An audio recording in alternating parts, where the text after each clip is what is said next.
En los procesos estocásticos, sí, es el gato que está dando lata. Habría hablado de que hay un tipo especial que son las cadenas de Markov. Las cadenas de Markov son un tipo especial de tratar los procesos estocásticos. Básicamente tienen tres estados. Perdón. Tienen tienen estados. Y lo que nos interesa es pasar de un estado hacia otro. Todas estas variaciones de un lado para otro, pues tienen ciertas, ¿cómo se llama? Tienen ciertas reglas. Entonces, una manera de representar las cadenas de Markov de esta manera es a través de redes. Entonces, cada estado sería un... ¿cómo se llaman estos en redes? ¿Alguien se acuerda? Los puntos entre los que se unen unas cosas a las otras serían los vértices, ¿no? Cada vértice sería un estado. Entonces tendríamos el estado 1, el estado 2 y el estado 3. ¿De acuerdo? Y básicamente lo que nos interesa son las probabilidades de pasar del estado 2, el estado 1 y el estado 3. ¿Sí?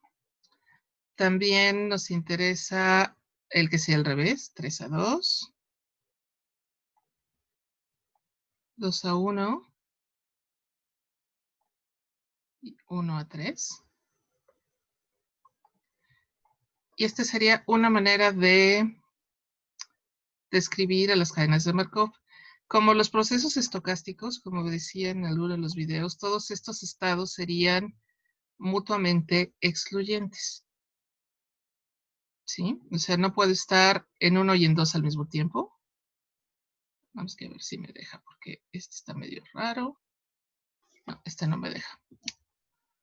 La cosa es que podríamos también tener, vamos a cambiarle, unos bucles que serían las probabilidades de permanecer en el mismo estado.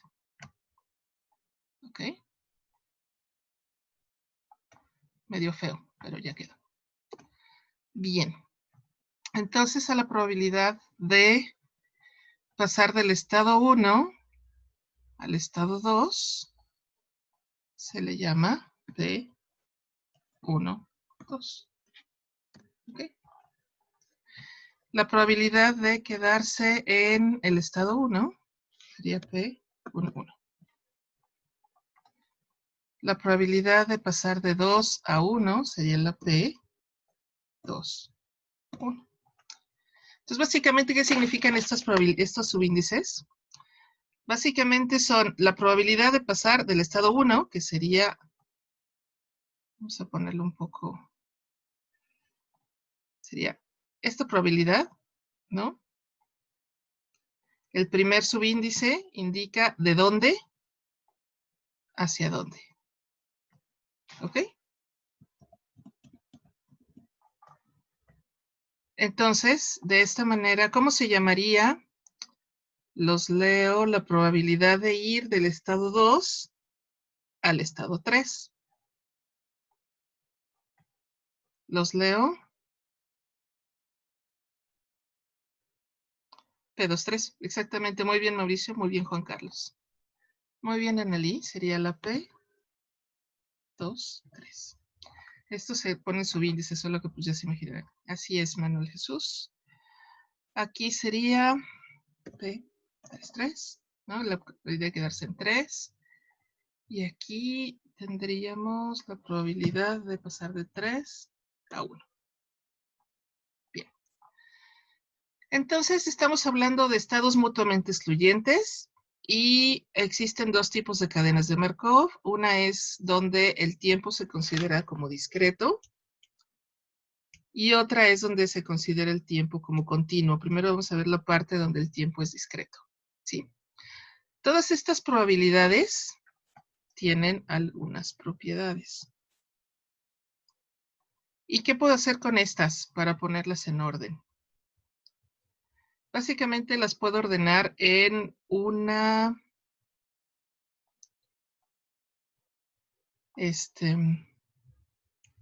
matriz que le vamos a llamar matriz de probabilidades de transición o matriz de transición. ¿De qué manera? Voy a cambiar un poco de plataforma para que me permita poner las matrices de manera ordenada. Ok. Bien.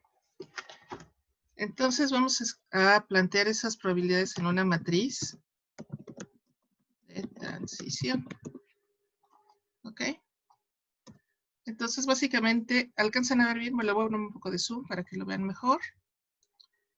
Entonces, una matriz de transición vamos a poner todas estas probabilidades de forma que las tengamos claras. ¿Ok? O sea, para que podamos ver, para que las podamos conocer, porque si conocemos estas matrices de transición, podemos conocer todo el sistema. Entonces, vamos a poner nuestra matriz de transición.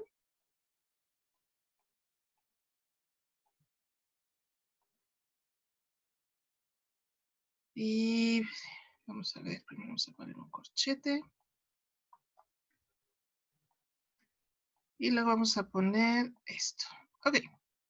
Porque estamos hablando de 3 estados, ¿no? Entonces aquí, básicamente, de este lado, vamos a tener las entradas.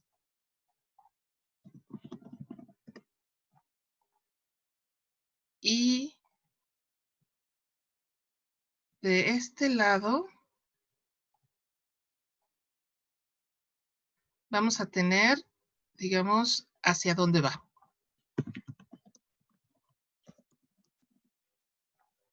¿Ok?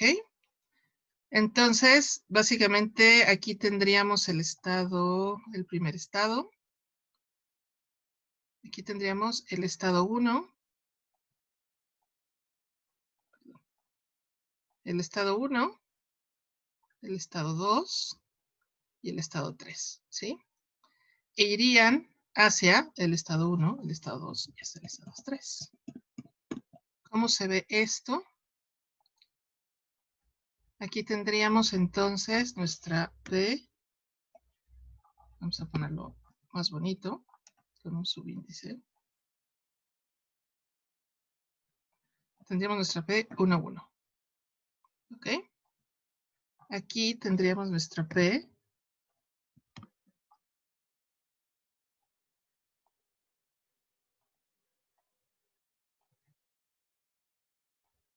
Uno, 2. Y nuestra P 1, 3. Perdón. 1, 3. ¿Sí? Aquí, por tanto, tendríamos la P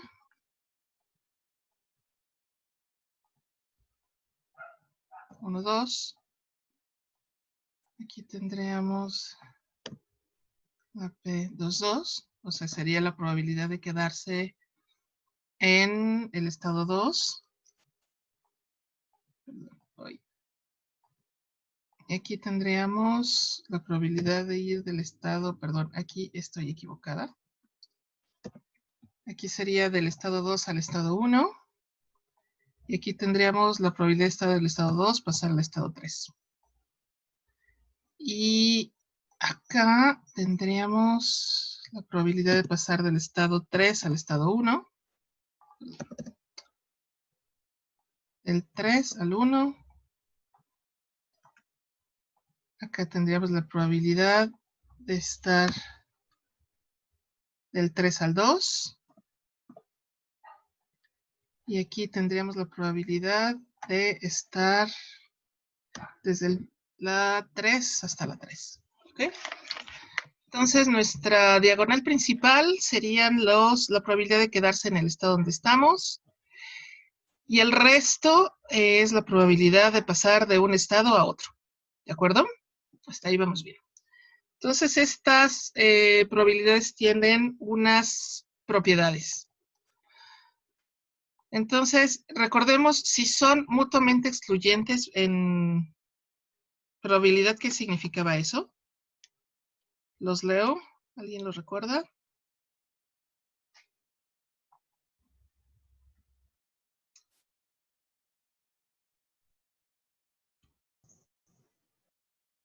¿Alguien se acuerda? No. No lo recuerdan. Bueno, ser mutuamente excluyente significa que la suma de probabilidades es igual a 1, es una de sus propiedades. Mutuamente excluyente significa que no puede estar en el estado 1 y en el estado 2 al mismo tiempo, o estar en el estado 2 y en el estado 3 al mismo tiempo. ¿Sí?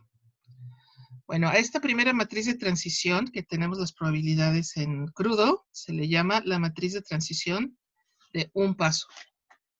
¿Okay? Bien. Y la primera propiedad es que la suma de las propiedades de transición de un estado a otro suman 1. Entonces, ¿cómo sería? Vamos a ponerlo aquí. La suma de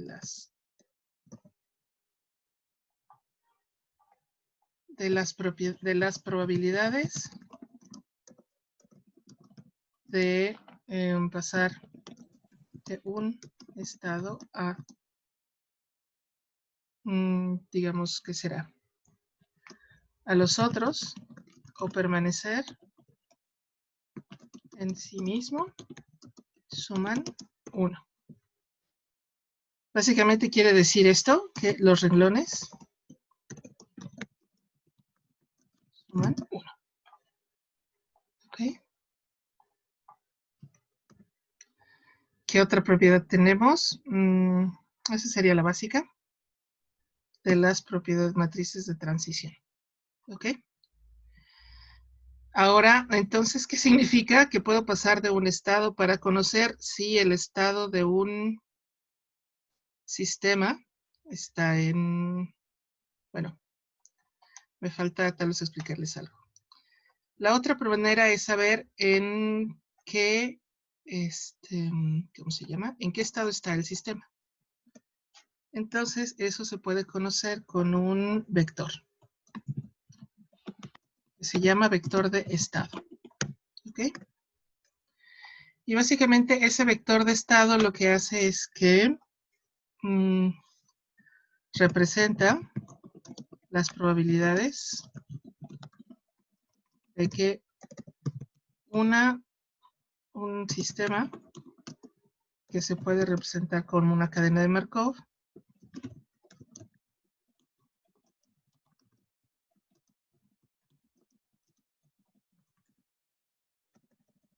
con mayúscula, es una persona, esté en un estado específico. ¿Ok? Entonces, sí, básicamente, si un sistema que representa cadenas de Markov, podemos conocer con certeza o no el estado donde se encuentra, ¿sí? Por ejemplo,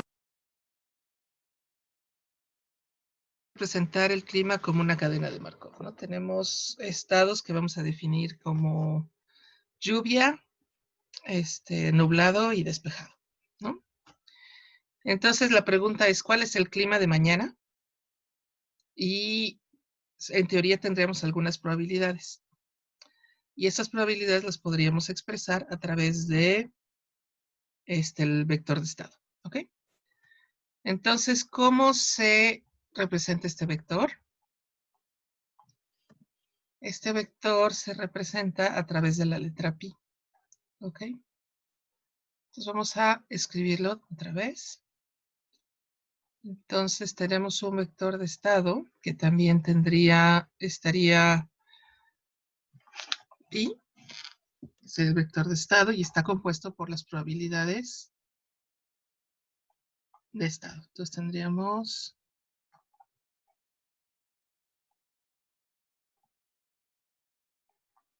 la probabilidad de que esté en el primer estado. ¿Ok? La probabilidad de que, la probabilidad de que esté en el segundo estado.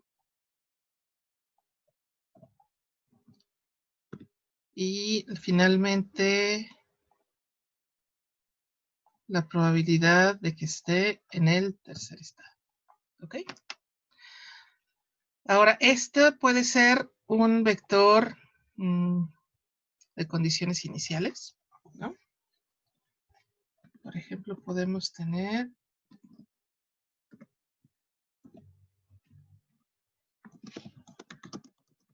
el tiempo 0, ¿no? Que sería cuando vamos a empezar todo. Entonces, esto se representaría como,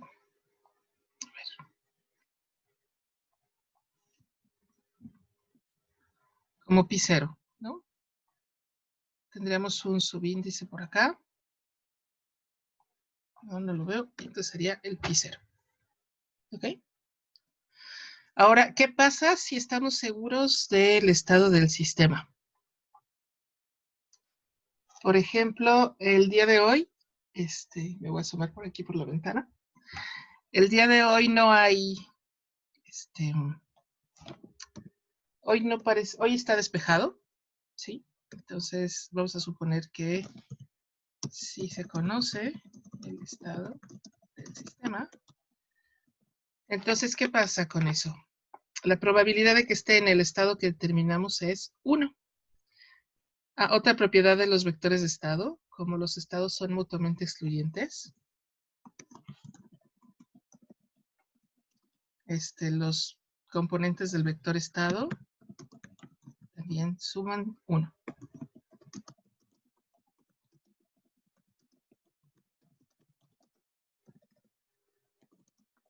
¿Ok? Entonces, esto, si lo ponemos elegante, sería que la sumatoria de pi, pi n es igual a 1. ¿Sí? Ok, les decía que si conocemos el estado del sistema, entonces en un tiempo t, vamos a ponerlo así.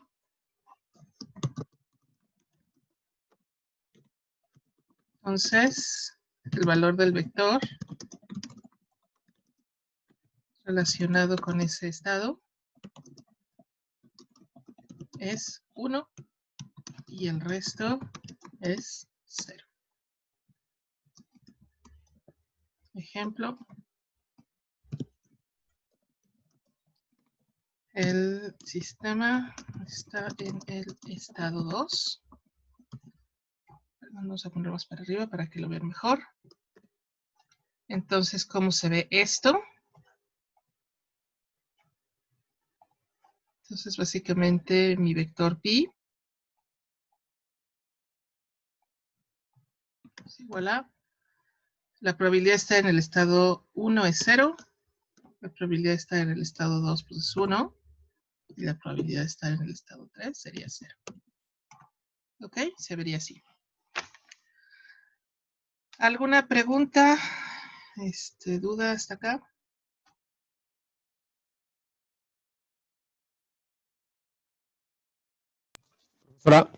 Sí. O sea que entonces se podría decir que cuando ya sucede, como cuando ya se afirma el estado, independientemente los demás siempre van a ser 0. Exacto. Básicamente que esté en un estado específico implica que la probabilidad de estar en ese estado es 100. O sea, estamos totalmente seguros de que eso pasó. Y la probabilidad de estar De en los que ya demás pasó, estados es ¿no? 0. Sí. Ok, ¿Ok? gracias. ¿Alguna otra duda? El vector puede ser de dimensión n, ¿verdad?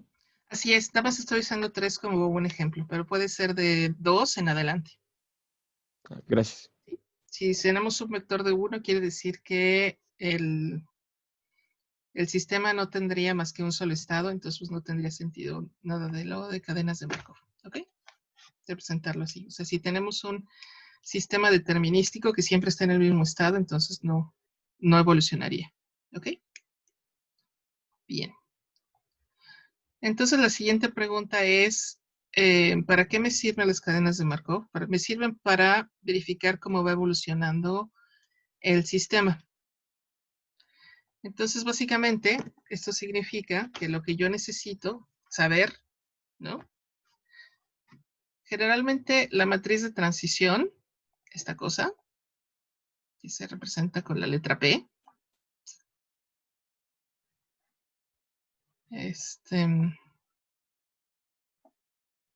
perdón. La matriz de transición se representa de un paso, se representa con la letra P mayúscula. ¿Ok? Y entonces generalmente lo que a nosotros nos interesa es qué pasa con el sistema a largo plazo. ¿Ok? O sea, si conocemos el estado del sistema ahora, ¿qué va a pasar en 3, 4, 5, 6, 7 pasos? ¿Ok? Entonces, en un plazo definido.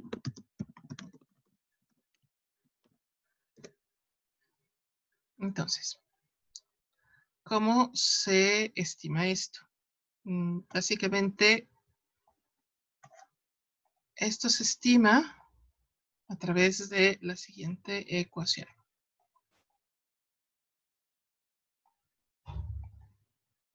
¿Ok? Vamos a suponer que conocemos, nos interesa el vector pi en el tiempo t más 1.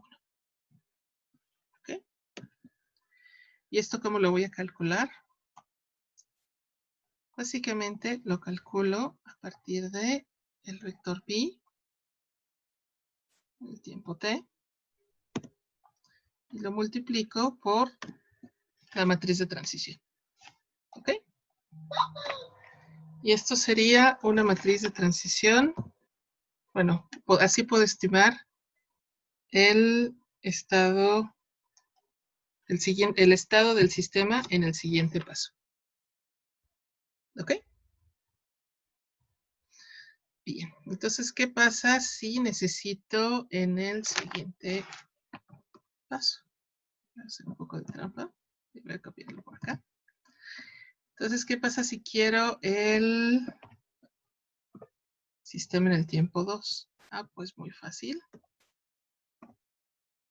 Tendría que multiplicarlo, el tiempo t más 1, multiplicado por la matriz de transición P. ¿Por qué? Porque la matriz de transición P es la matriz de un paso. O sea, solo me permite conocer una transición. ¿Sí? Entonces, si quiero calcular el estado del sistema en el tiempo t más 2, necesito multiplicarlo 2 veces. ¿Sí? ¿Qué pasa si quiero algo más complicado todavía? ¿Qué pasa si quiero el del tiempo 8? Ah, pues tendrían que repetir esto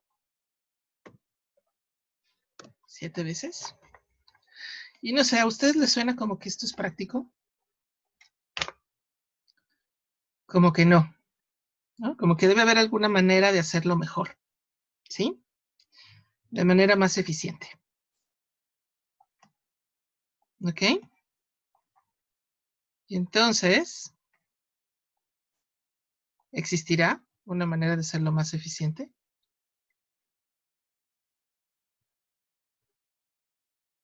Pues sí, ¿no?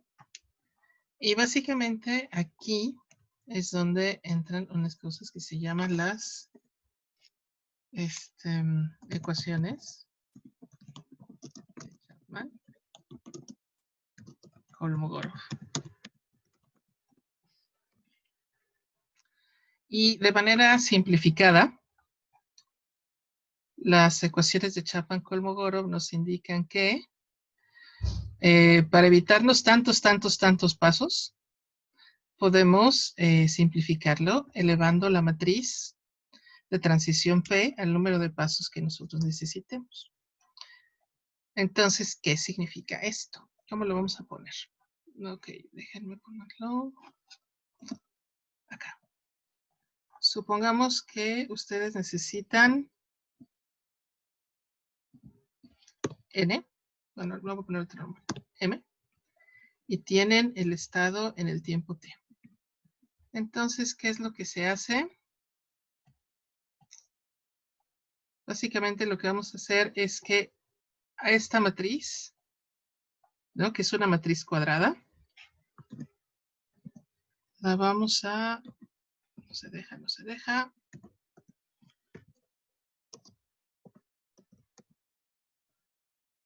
Lo que vamos a hacer es... no me deja. Vamos a elevar esta matriz a la potencia M. A ver, que no puedo editar.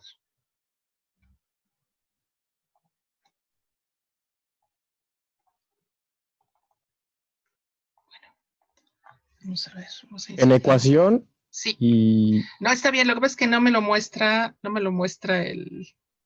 Como tengo muchas cosas abiertas para mostrarles, no me permite... Vamos a hacer lo siguiente, vamos a hacer una pequeña trampa. Así, ups, ok. Básicamente lo que tienen que hacer es elevar la matriz de transición al número de pasos que ustedes necesiten, ¿ok?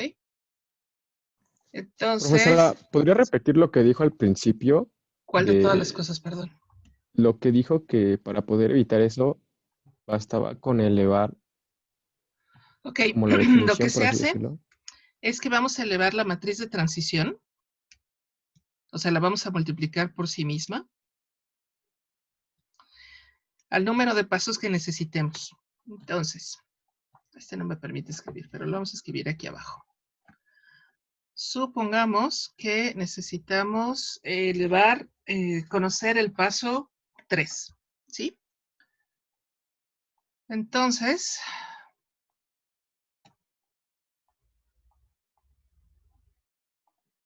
necesitamos conocer el estado del sistema en el paso 3. Voy a usar la otra notación mejor. Hay diferentes notaciones para esto. También. Entonces, generalmente, sí, el paso 3 de este sistema se escribe así, ¿ok?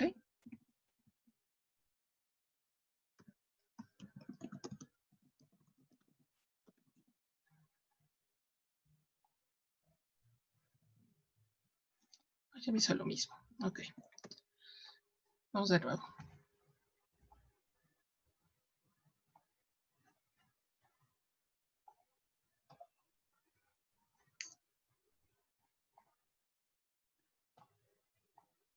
Vamos a ver.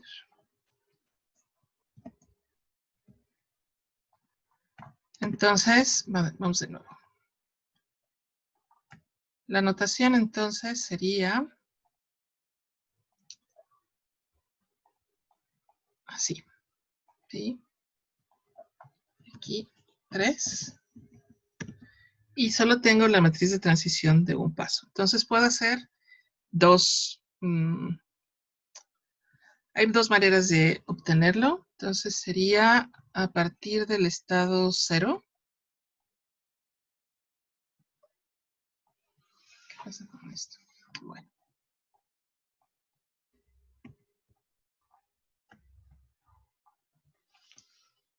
Entonces tendríamos... Es que está pasando una cosa muy rara. Si lo muevo tantito, ya no me permite, ya no me muestra el menú de ecuaciones.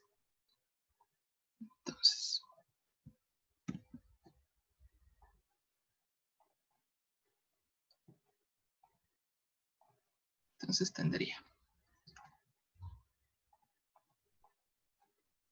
pi 3. Y aquí tendría el estado 0, ¿no? Que sería el inicial. Y entonces, ¿qué hago con la matriz de transición? La elevo 3 veces. ¿Ok? Que serían los 3 pasos que tendría que dar, ¿no? Del 0 al 1, del 1 al 2 y del 2 al 3. Son 3 pasos y por tanto la elevaría 3 veces. ¿Ok? Y así podría conocer cuál es el estado del sistema en el paso 3. Bien. Entonces, ¿qué pasaría? Aunque también lo podría obtener de la otra manera, ¿no? Que sería multiplicar 3 veces el estado 0 por, por la matriz de transición. Y es básicamente, numéricamente es lo mismo. ¿Ok?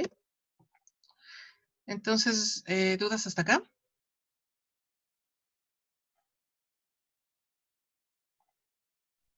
No, profesora, todo bien. ¿Todo bien? ¿Alguien más? Ok. Bien. Entonces, otra manera, otra cosa que nos interesa conocer de los sistemas es qué pasa a largo plazo con ellos. ¿Sí? Entonces, eso lo podemos conocer a través de un concepto que se llama el estado estacionario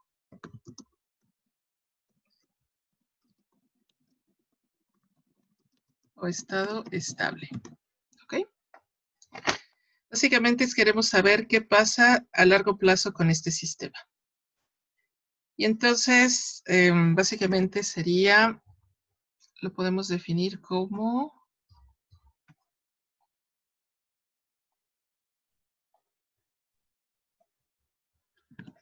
¿alguien recuerda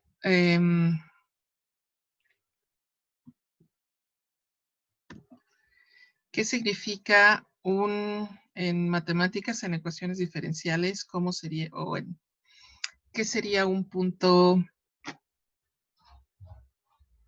un atractor? ¿Qué pasaría en un punto neutro?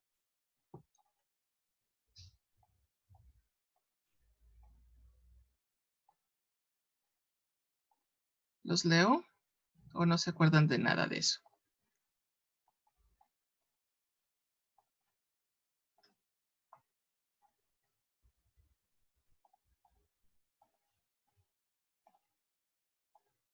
Nadie se acuerda. Básicamente eso implica que es un punto donde aunque le apliques cualquier cosa, cualquier operación, bueno, una operación específica, da el mismo. Por ejemplo, en multiplicación el 0 sería un punto fijo, ¿no? ¿Por qué? Porque le multiplicas cualquier cosa y da 0.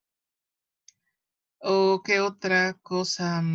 Básicamente ese es el que se me ocurre, ¿no? Se llaman puntos fijos. Entonces el estado estacionario o el estado estable sería un estado donde, un estado que sería un punto fijo. ¿Por qué? Porque básicamente, bueno, en términos de transformaciones, básicamente sería un estado donde si le aplicamos la transformación a través de la matriz de transición, daría el mismo. Entonces la pregunta es, ¿y cómo obtengo eso? Bien. Entonces básicamente sería planteando unas ecuaciones lineales, ¿no?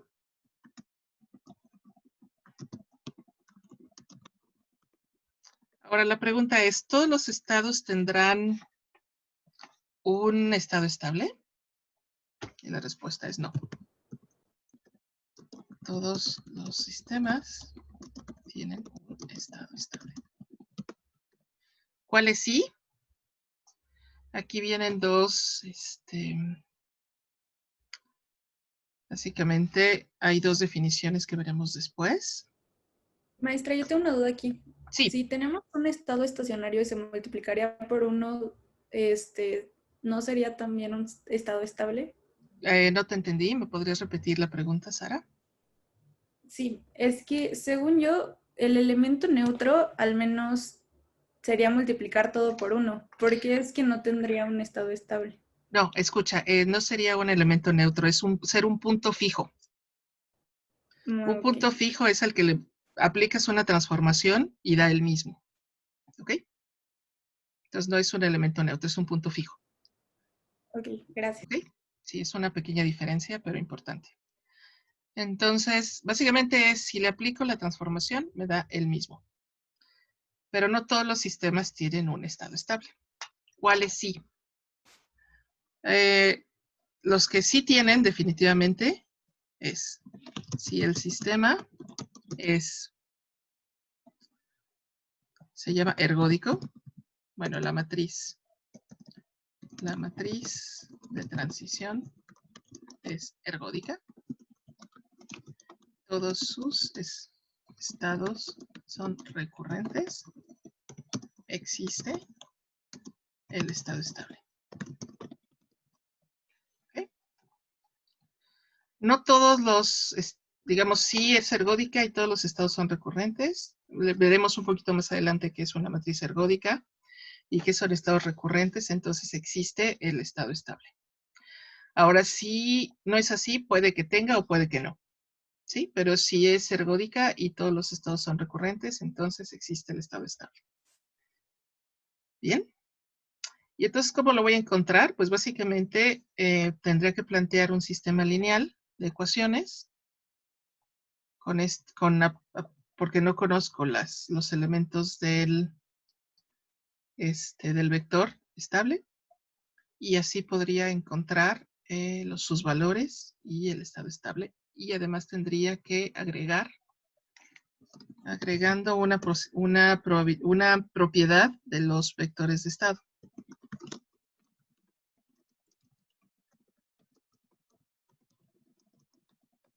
Básicamente es que todos sus elementos suman 1.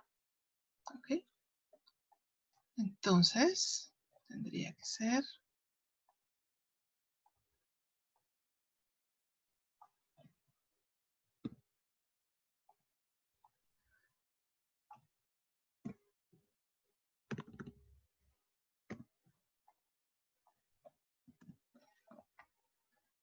entonces conozco que todos los elementos sí, y a pesar de que sea un vector estable y que desconozco, todos sus elementos, la suma de todos sus elementos